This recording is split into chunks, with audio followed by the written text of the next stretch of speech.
like this is a model of how we can take someone who maybe doesn't know that much about the store, but has had some experience online where they've identified some products, and when they walk in, it lights up for them.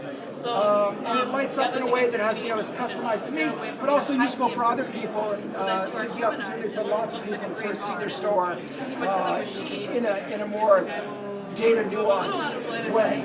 And we've sort of played around with this idea of how else can we draw from lessons from online and bring them into a face-to-face environment. Another one is, doing things like you do on Amazon, where I say, there's a Kellogg cereal. I like Kellogg cereal. Show me the other cereals, made by Kellogg. So if I go and click on that, you'll see that those highlight all the different Kellogg cereal. Or I can even do something like a live auction. So imagine that, it doesn't make so much sense with cereal, but imagine it's with, these were TVs at Best Buy. So, and this one's being auctioned. So there's the current bid. I can say, okay, I want to make a bid on that. Sure. So I place a bid, and then there we go. So it updates, and now I've made a bid on that, and maybe we can all sit around making our bids. And every hour, a new television is given away to the highest bidder. So a way to create some sort of social dynamism in the retail space. And we just think we're getting started here. We've built this recently, and we're just sort of exploring the potential of what happens when you add this kind of information layer to a retail space.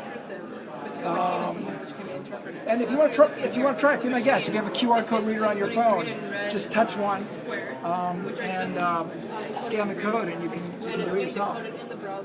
Or you can if you want to most phones have QR code readers. You just go to the App Store. You can. Sorry. Or get them for free. That's great. So give it a try. I don't know. What's that? Oh, sure. There's all kinds of things you can do once you have the connection. That work? It did. So go ahead and try clicking on one. I'm going to place a bed. Oh, and you get the nutrition facts there too. That's awesome. You get the nutrition facts and all that. It pulls up the facts, and if you click on one of those, it'll put them on all the displays.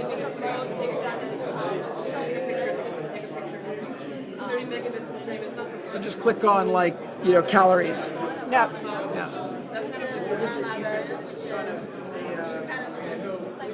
There.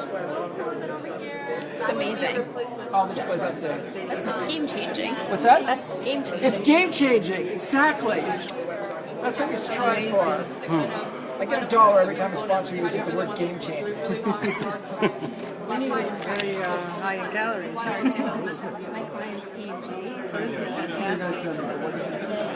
Oh, no, I haven't filled it up. I start over every minute. Okay, there you go. So it's called the electric price tax, and you just grab a QR code. You know what a QR code is, right? Oh, okay. QR code is just a visual URL that's made to be scanned by a cell phone. So either your smartphone comes with a QR code reader, or you can install one. It's become sort of a de facto standard in terms of this type of thing. So I click that.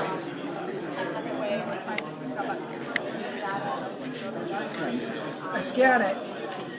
It pulls up the URL. And the URL does sort of the obvious thing that people are starting to experiment with retail, where it pulls up some additional information. So on Apple Jacks, I got price or unit price or calories. But for us, I'm repeating myself, we've been standing here for a minute. To us, this is a loser. Bringing people into a store so they can do this is a drag.